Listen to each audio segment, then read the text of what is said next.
অস্থির জায়গা মা, মনটা ভরে গেল একদম। তো ভাবছিলাম তোমাকে দিয়েই চলে যাবো, এখন মনে হচ্ছে যাওয়া হবে না আমার। কতদিন পরে আসলাম। হ্যাঁ,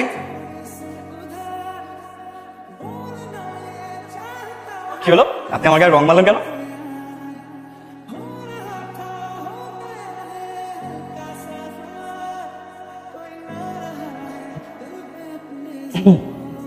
আপনি কি আমাকে কিছু বলবেন? কে আপনি? আপনি আমার রুমে কি করে আসলেন? আশ্চর্য, আপনি তো আমাকে দেখেই রুমে ঢুকলেন। দেখলাম মানে? আপনি জানেন না আমি চোখে দেখতে পাই না? আই এম সো সরি আবির, আমি আসলে জানতাম না যে আপনি চোখে দেখতে পান না। জানলে আমি সকালে আপনাকে রঙও ছুঁড়ে মারতাম না। আমার এখন জেনে আমার খুব গিল্টি লাগতেছে। এক কাজ করছি, আমি চলে যাচ্ছি। আমি আসলে বুঝতেই পারিনি যে আপনি রুমে আছেন। আসলে রং খেলার ব্যাপারটা নিয়ে আপনি আমাকে একদমই সরি বলবেন না। আমি কিন্তু মোটেও রাগ করিনি, বরং ভালোই লেগেছে। ভুল করে হলেও কেউ তার আনন্দের সাথে করে নিয়েছে, এটা আমার ভাবতেই ভালো লাগে। আমি একদম রাগ করিনি। আপনাকে অনেক ধন্যবাদ। ভাই যে আমাকে তাদের থেকে আলাদা ভাবে, এই বিষয়টা আমার খুব কষ্ট লাগে জানেন। আজকে অনেকদিন পর আমার খুব ভালো লাগছে জানেন। মা আর কাজল আন্টি সেই ছোটবেলার বন্ধু। মেয়েটা এত সুন্দর করে কথা বলে, ইস আফসোস, সৃষ্টিকর্তা নিজ হাতে এত অপরূপ করে সৃষ্টি করেছে, তো চোখের আলোটা দেয়নি কেন? আপনার নামটা কি? মায়া। কাল যার বিয়ে হচ্ছে উনি কি আপনার বড় বোন? জি। চা খাবেন? চা নিয়ে আসি। না না না, এত কষ্ট করার কোনো দরকার নেই। চোখে না দেখতে পারি, এতটাও দুর্বল ভাববেন না। বসেন, আমি নিয়ে আসছি। মায়া কত সুন্দর একটা মেয়ে। আর মুখে শুধু শুনতাম আন্টির ছোট মেয়েটা প্রতিবন্ধী, ওকে নিয়ে নাকি আন্টির খুব কষ্ট, এটা সেটা। একটা মেয়ে এত অমায়িক, সে চোখে দেখতে পায় না শুধুমাত্র, বাকি সবকিছু সৃষ্টিকর্তা নিখুঁত করে দিয়েছেন। আর এটাকে এভাবে বিচ্ছিরি ভাবে মানুষ উপস্থাপন করে। আজকে আমাদের রিহার্সালের কি অবস্থাটা জানতে হবে, অনুষ্ঠান উড়াদৌড়া করতে হবে। আজকে নীতিমূল হলুদ সন্ধ্যা, এটা জমাইতে হবে সবাই মিলে নাকি? ভাই কি করবেন, আপনি কি করবেন? নাচ গান আবৃত্তি কোনটা করবেন? আমি তো এগুলো কিছু পারি না। বুঝছি, আপনি তাহলে ডান্স করেন, কারণ আপনার মধ্যে একটা ফ্লেভার আছে, ওটা ফিল নইলেও উড়াই দেবেন, ঠিক আছে? আচ্ছা আচ্ছা, একটা কাজ করি, আপনারা সবাই করেন, আমি একটু দেখি। হ্যাঁ বুঝছি, আপনাদের দেখাই তুই গান করবে না ভাই, তাহলে আমি গানটা করি। আর তুই গান করতে হবে না, গান গাইবো মায়া, উড়াই দিবে, কোনো কথা নেই, ঠিক আছে? মায়া হবে না? হ্যাঁ, মায়া আগে উড়াইছে, এখন উড়াই।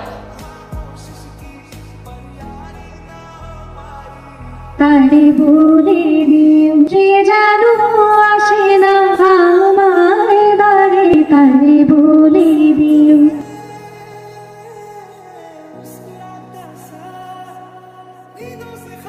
তুমি খুব সুন্দর গান গাও। ধন্যবাদ। কোথাও শিখেছো? কোথাও শিখতে হবে কেন? কোনো কিছু শেখার অনেক বেশি ইচ্ছা থাকলে নিজে নিজেই শেখা যায়। বাহ, কারণ বলো তো। তুমি খুব সুন্দর করে কথা। আবির কই যাচ্ছিস এত সকাল সকাল? গ্রামটা ঘুরে দেখবো না, এত সুন্দর জায়গা। তুই এই রাস্তাটা চিনিস? চিনবো, কি হয়েছে? মায়া কই? মায়া করে লেও। মায়া, জি মা। যা তোমার ওরে লইয়া গ্রামটা ঘুরায় দেখায় নিয়ে আয়। আচ্ছা।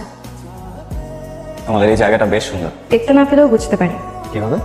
এই গ্রামের ঘ্রাণ প্রতিটা সকাল বিকেল রাত আমি অনুভব করতে পারি। আমি তো প্রথমে আসতেই চাইনি, তো সুন্দর প্রকৃতি দেখে তো আমি খুবই আনন্দিত। আর তোমার সাথে দেখা খুব ভালো লাগছে। তাই বুঝি? মায়া, আমি তোমাদের মুগ্ধ। তোমার এই অভিযোগহীন পৃথিবীতে আমিও মিলেমিশে একাকার। মায়া, তুমি চোখে দেখতে না পেলেও তোমার একটা সুন্দর মন আছে, এটা কি তুমি জানো?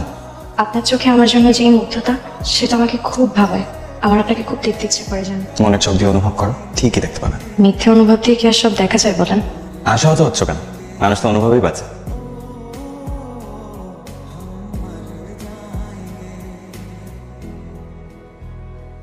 কেমন লাগলো আমাদের গ্রাম? খুব খুব খুব সুন্দর, তোমার মতো। কি রে আবির, তুই এখানে আমাকে ঘরে নিয়ে আসলি কেন? আচ্ছা মা, তোমার মায়াকে কেমন লাগে? পুতুলের মতো একটা মেয়ে, অথচ কপালটা দেখ। আহারে, এটা কিন্তু অনেক স্মার্ট মা। কি বলতে চাস তুই? আরে কিছু না কিছু না, তুমি যাও তো, এখন যাও। তুই ওর সাথে এত বেশি মেলামেশা করছিস কেন? মা, মেলামেশা কই করছি? ওর সাথে কথা বলতে ভালো লাগে তাই বল। ওই পর্যন্তই যেন থাকে। আজ নিতু বুবু চলে যাচ্ছে। তোমার খারাপ লাগছে? খারাপ তো লাগবেই, আমার ছোটবেলা খেলার সাথে ছিল। অনেক মনে পড়বে বুবুর কথা। কি আর করা যাবে, ওর বিয়ে হচ্ছে, সংসার হবে। আচ্ছা, তোমার সংসার করার কোনোদিন ইচ্ছে হয় না? প্রত্যেকটা মেয়েরই তো স্বপ্ন থাকে তার নিজের ছোট্ট একটা সুন্দর সংসার হোক। কিন্তু জানেন, কপাল বলতেও একটা জিনিস আছে, সবার কপালে আবার সুখ সয় না। আমার মতন মেয়েকে কেই বা বিয়ে করবে বলুন? মায়া, তুমি তোমার মতো করে সুন্দর, দেখবে তোমার একটা সুন্দর বিয়ে হবে, সুন্দর একটা সংসার হবে। এইসব নিয়ে এখন আর আমি ভাবি না, আর কোনো স্বপ্নও দেখতে চাই না। মায়া, তুমি একদম চাঁদের মতো সুন্দর। চাঁদ কেমন? চাঁদ গোল। গোল আবার কি? এ ধরো ফুটবলের মতো। ফুটবল আবার কেমন? তোমার হাতটা দাও, এইরকম। মায়া, আজকে তোকে শাড়িতে কি যে সুন্দর লাগছে দেখতে। পৌষাচে তোমাকে অনেক সুন্দর লাগছে, তাই না বুবু? আমি তো দেখতে পাচ্ছি না। আমি জানি আমার বুবু ভেবে সব যে সুন্দর করে।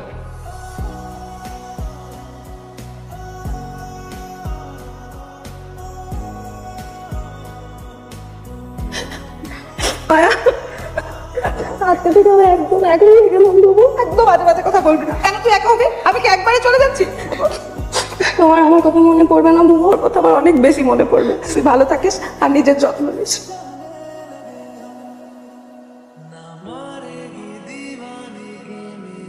আবির, হ্যাঁ, কিভাবে বুঝলে? তোমার ঘ্রাণ আমার কাছে খুব পরিচিত। তুমি কাছে আসলেই বুঝতে পারি যে তুমি চলে এসেছো। তো ম্যাডামের কি নিয়ে মন খারাপ? না না, মন খারাপ হবে কেন? এই যে বুবু চলে গেল যে। চলে তো সবাই যায়, এর নতুন কি? মায়া, আমি তোমাকে একটা সত্যি কথা বলতে চাই। তুমি ভেবো না যে আমি কথাগুলো দয়া করে কোনো কিছু বলছি বা করুণা করে বলছি, কারণ আমি একদমই সেভাবে বলছি না। আমি বলতে চাচ্ছি যে তুমি আমার মনের মধ্যে একটা আলাদা জায়গা করে নিয়েছো। তোমাকে করুণা করা যায় না, কিন্তু সারা জীবন কাটানো যায়, ভালোবাসা যায়।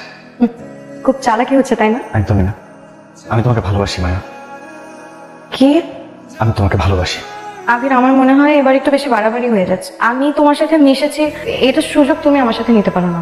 আমি দরকার হলে একা থাকবো, কিন্তু কারো করুণার পাত্রী হয়ে আমি কোনোদিন থাকতে পারবো না। আমি একাই ভালো আছি। মায়া, আমি একদমই করুণা করছি না। দেখো, আমি তোমাকে সত্যি সত্যি ভালোবাসি। এখন আমি কাল চলে যাচ্ছি, কিন্তু আমি আবার আসবো। যখন আসবো একেবারে বিয়ের প্রস্তাব নিয়ে আসবো। দেখো, তুমি চাইলে রাজি নাও হতে পারো, কিন্তু এটা বলো না যে আমি তোমাকে করুণা করছি। দেখো আবির, নিস্তে যাওয়া ফুল যেমন কোনোদিন ফুটে না, তেমনি একটা অন্ধ মেয়েরও জীবনে আমার চাহিদার কোনো স্বপ্ন থাকে না। আমার জীবনের কোনো স্বপ্ন নেই, কোনো চাহিদা নেই। মায়া, আমরা আমার চোখ দিয়ে বাস্তবতা লড়বো, আর তোমার মনের চোখ দিয়ে তোমাকে পৃথিবী দেখা। আমরা কিন্তু চাইলেই একসাথে বাঁচতে পারি মায়া। সরি আবির, এটা কোনোদিনও সম্ভব না।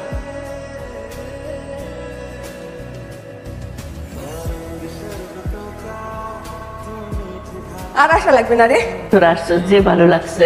আমাদের যে কি ভালো লাগলো সেটা তো বলে বোঝাতে পারবো না। একদিন পরে গ্রামে আসলাম, তুই ভাইজানকে নিয়ে ঢাকায় আসিস, কয়েকদিন বেড়াইতে যাস আমাদের। শ্রাবণে তুইও আসিস। বাবা ঠিক মতো যত্ন আদি করতে পারি না, এবার আইসো মারে নিয়ে। হ্যাঁ, আমরা চল বাবা। আপনি অনেক সুন্দর দেখতে, নাই দেখেছেন কখনো? ভুল করে হলেও কেউ তার আনন্দের সাথে করে নিয়েছে, এটা আমার ভাবতেই ভালো লাগে। তুমি খুব সুন্দর গান গাও। কেমন লাগলো আমাদের গ্রাম? খুব খুব খুব সুন্দর, তোমার মতো।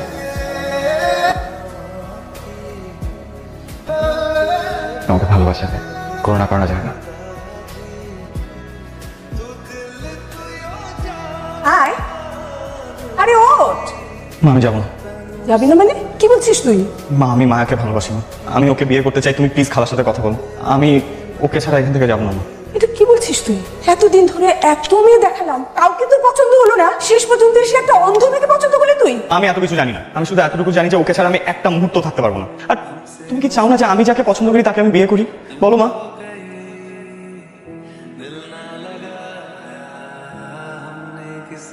যেতে পারোনি? তোমাকে ছাড়া আমি যেতে পারবো না মায়া। আবার কেন করুণা করছো আবির? মায়া, আমি একদমই করুণা করছি না, আমি তোমাকে সারাটা জীবন আগলে রাখতে চাই। মানুষ তোমাকে তাচ্ছিল্য করবে, তাতে আমার কি যায় আসে? আমি তোমাকে ভালোবাসি, আমি তোমার সাথে থাকতে চাই, তাতে কে কি বললো আমার কিচ্ছু যায় আসে না। তুমি ভুল মানুষের কাছে এসেছো আবির। তোমার সামনে একটা সুন্দর ভবিষ্যৎ হবে, এখানে শুধু শুধু সময় নষ্ট করো না। আমার ভবিষ্যৎ কখনোই সুন্দর হবে না যদি তুমি না থাকো। তুমি কি আমাকে চাও না মায়া? তোমাকে তো আমি প্রথম সেদিনই চেয়েছিলাম, যেদিন তুমি আমাকে মনের চোখ দিয়ে দুনিয়া দেখার কথা বলেছো। তুমি খুব ভালো মানুষ আবির, কিন্তু আমি তোমার যোগ্য না। তুমি আমার যোগ্য, আমার জাস্ট তোমাকে খুঁজে পেতে দেরি হয়ে গেছে।